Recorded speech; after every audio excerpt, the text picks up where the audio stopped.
Pulling the string. Within the RYUC and Beyond YouTube recordings and the RYUC writings, the concept of pulling the string is referenced. It is often said we each need to learn to pull the string. What is pulling the string? Pulling the string is a beautiful metaphor for a very simple but powerful exploratory concept, extremely useful in exploring our creativity. Pulling the string is based on an analogy of pulling a loose string on a piece of clothing and the clothing falling apart. It comes from a time when people used to wear knitted clothing and clothing that was routinely stitched by hand or stitched at home on a sewing machine. Frequently, the thread of the stitching or the knitting was not properly terminated, and one could pull on that string. If properly done, pulling that string could unravel the whole garment and it would fall apart.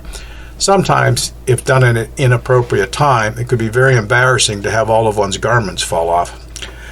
Pulling the string is about a simple line of inquiry that explores the cause-effect chain that gives rise to what we are experiencing. It is to simply ask why. Then, whatever answer we receive, we ask why again and continue the process. The process is continued until we either arrive at the root of what gave rise to what we experienced, or we feel we have sufficient understanding of effectively addressing whatever reason the inquiry was started. For whatever it is in our life, we can ask why. We can ask, why do we experience this as opposed to something else? But for whatever answer we get, we can always ask another why. Why this and not that or another way? There is never an ending series of whys that can be asked. The more questions we answer, the more questions we can ask. That is, the more we find out, the more we find there is further questions to be asked and more information to be gained. Creatively, this technique is most important in seeking to gain clarity of intent. For any intention we have, we can pull the string and ask why we intend what we do. Then, for whatever answer we get, pursue the questioning to about 5 levels. In doing so, 2 things are often revealed. One is often our intentions are a little shallow, and if we really think about the results, they are not necessarily what we desire long-term in our life. The second thing often revealed is the existence of deep-seated beliefs that we were unaware we carried, deeper intentions, desires, or other things having influence on our choices we did not suspect existed. Whether we accept it or not, there is a cause to all that we experience. We only need to ask why and follow the series of subsequent why questions on each answer we get. In exploring the why, we will come to see how the decisions we have made in the past have helped create our current experiences and ultimately our reality.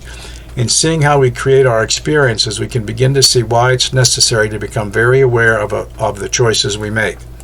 Pulling the string on our choices, we will begin to see why it's necessary to pull the string on every level of our being for whatever we experience or believe. When we begin to see the cause-effect chain to any experience, we begin to see there is a cause-effect chain on each level of our being.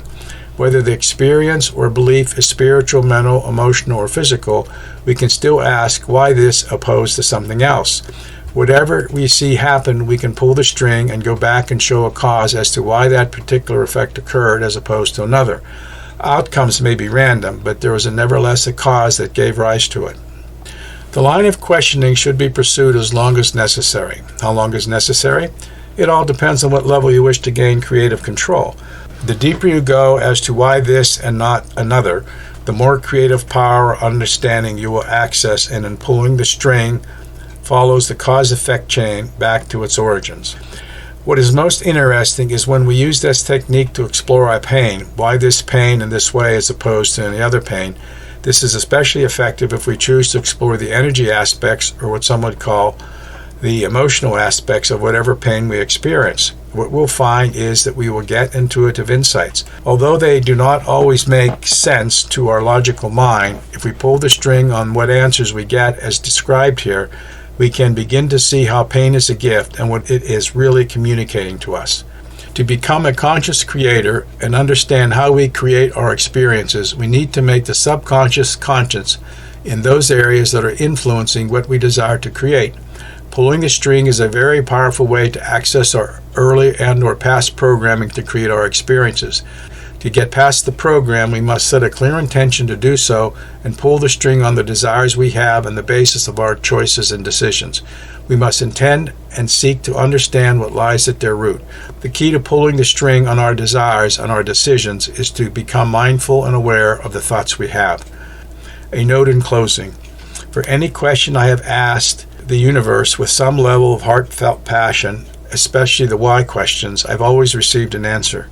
Maybe an answer I did not want or like, nevertheless, I received answers. The answer was not necessarily a truth of creation, but it was a truth for me and what I needed to do in my life.